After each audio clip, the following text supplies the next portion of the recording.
Ankollu żar biżvista missjoni ċara u tonda min-naħa ta' deputat Rozjan Kutajjar illi ma ddikjarax flus illi ħadet b'donazzjoni. E kif it-tlieta wara nofsinhar ta' is-sottomissjonijiet tagħha quddiem il-Kumitat Parlamentari għall-Standards, Rozjan Kutajjar tfaċċat flimkien mal-avukati tagħha. Jien li nista' ngħid huwa illi saret biżvista, ġifieri dak nista' ngħidu b'kull onesta. Il-ġimgħa illi għaddiet il-Kumitat tal-Standards qabel illi adotta r-rapport tal-Kummissarju għall-Standards fil-ħajja pubblika li ma' rapport ikkonkluda illi deputat laburista Rozjan Kutajjar kisret il-kodiċi tal-etika meta naqset illi tiddikjara dħul minn senserija minn biċċa negozju ta' proprjetà illi fih kien involut il-negozjant Jorgen Fenech bl-ammont ta' senserija kien ilaħħaq is-46,000 euro u donazzjoni ta' 9,000 euro minant Fenech.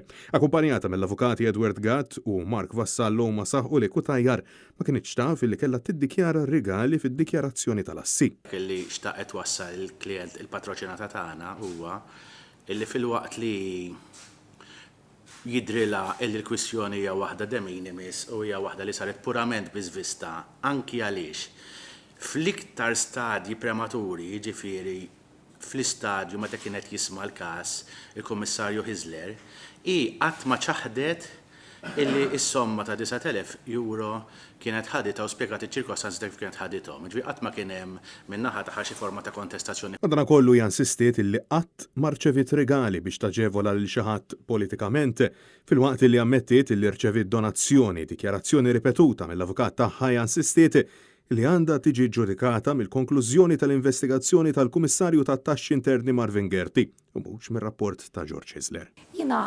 pratikament illi xtaqt nesprimi huwa dan illi nemmen illi kienx hemm ksur ta' etika jew le kellu jiġi determinat mill-eżitu tal-investigazzjoni ta' Dr. Gerti.